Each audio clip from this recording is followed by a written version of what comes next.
Guys, in today's video we're going to talk about Goku and his transformation into Super Saiyan 4, which will finally be canonized. But you must be wondering how big Goku will be after activating this transformation, and not only that, will Super Saiyan 4 be the same as GT in Red? Well, let's talk about that, and you'll understand how all this happens now. But before we start, if you know someone who also likes this content, share the video, and most importantly, I'd like to ask you to follow the channel so that we can grow more and more each day, and obviously so that you can watch future videos. Now, without further ado, let's get to today's video. Throughout the history of Dragon Ball in general, we have had several sagas, stories, and films that did not become canonical in their respective eras in the past, but many of them ended up being adored by fans, and among them were the films with the famous and powerful Broly, who was formerly a character that appeared only in a few films, being exclusive to them and nothing more. But thanks to his great success in the past, he ended up returning to the screens and becoming canonical in Dragon Ball Super, where he was introduced, and during the film, he showed that his title of legendary Super Saiyan was not something for nothing, where he defeated and even humiliated the strongest warriors of the 7th universe, who in this case were Goku, Vegeta, and even Frieza, who ended up being humiliated by Broly, who simply used him as a punching bag, while Goku and Vegeta trained to use fusion so that they could have a chance against Broly, showing how strong he was, so that the two main warriors of the 7th universe had to resort to fusion. But what exactly does this mean? It's quite simple. It means that those non-canonical characters or events that ended up becoming famous or loved by fans may end up returning in a new version, something that is more likely to happen than them inventing a new character or saga that they are not sure whether it will be successful or not in the fan community. So if they did this with Broly, what stops them from trying to bring certain things from the past to a more current version? Exactly, nothing stops the current directors of this incredible franchise from bringing what we fans love in a new version, and we can even say that they are already doing it right now, because Dragon Ball Daima can be considered a new version of Dragon Ball GT, only this time it is canon. In Dragon Ball GT, Goku ends up returning to being a child thanks to a wish made by Pilaf after summoning a different version of the Shenron we are used to, this being the red version, who upon hearing Pilaf say that he wanted Goku to return to being a child like when they first met. And the red Shenron ended up understanding this as a wish, so he granted it, making Goku return to being a child, becoming identical to the Son Goku we met in Dragon Ball, where he began his adventures with Bulma in search of the 7 Dragon Balls. Now that I've talked a little about Dragon Ball GT, what does this remind you of? Exactly, I practically talked about Dragon Ball Daima, showing that the two stories are very similar and even identical in certain parts, such as the fact that Goku became a child thanks to someone's wishes made to Shenron. But in this more recent version, not only Goku became a child, but also all of his friends. A very big difference between the two versions is that in the current version, which is the Daima version, we have new features, including a new world that would replace traveling between planets as happened in the GT version, which would be a current difference between the two versions. However, both are incredible for their own reasons. However, we still have the famous nostalgia that makes older fans like certain older versions more,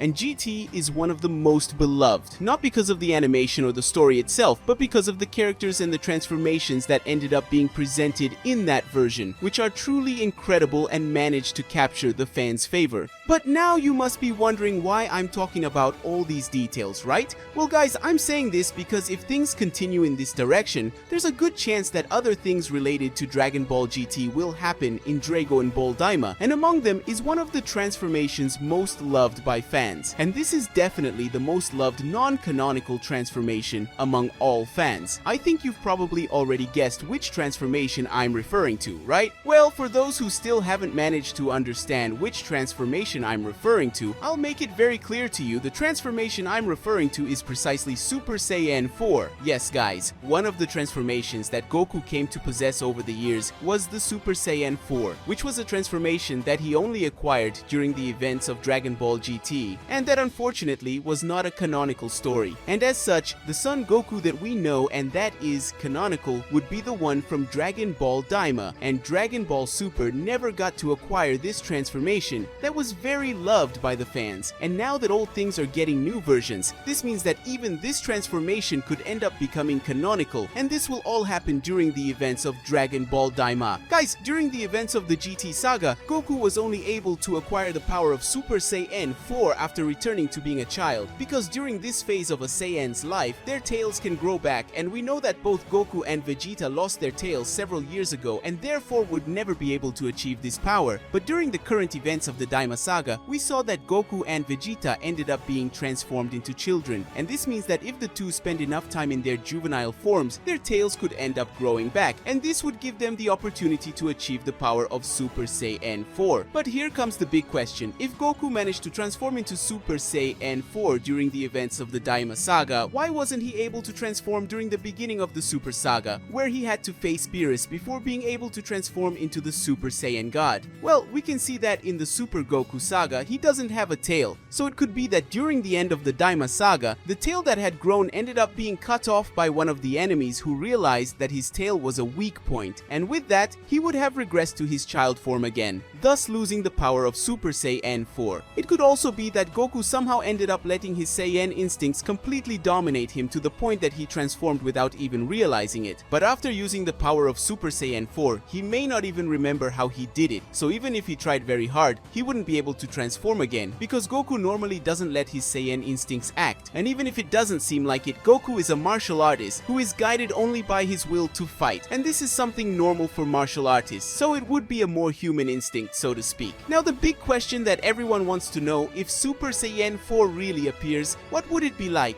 Would it be like in the GT saga where the transformation hair would be red, or would it be another color like gold, green, blue, or even white? The possibilities are almost endless, but I believe they will want to keep the classic red that we are used to and that we find amazing in this way. But what is your opinion on this theory of the emergence of Super Saiyan 4 in Dragon Ball Daima? Do you think this is impossible to happen? Do you think Super Saiyan 4 will be similar to what we saw in Dragon Ball GT, or do you think it will be different? Well, leave your comment on the subject of today's video, and we will see you in the next video, and of course don't forget to like and subscribe to the channel. Bye!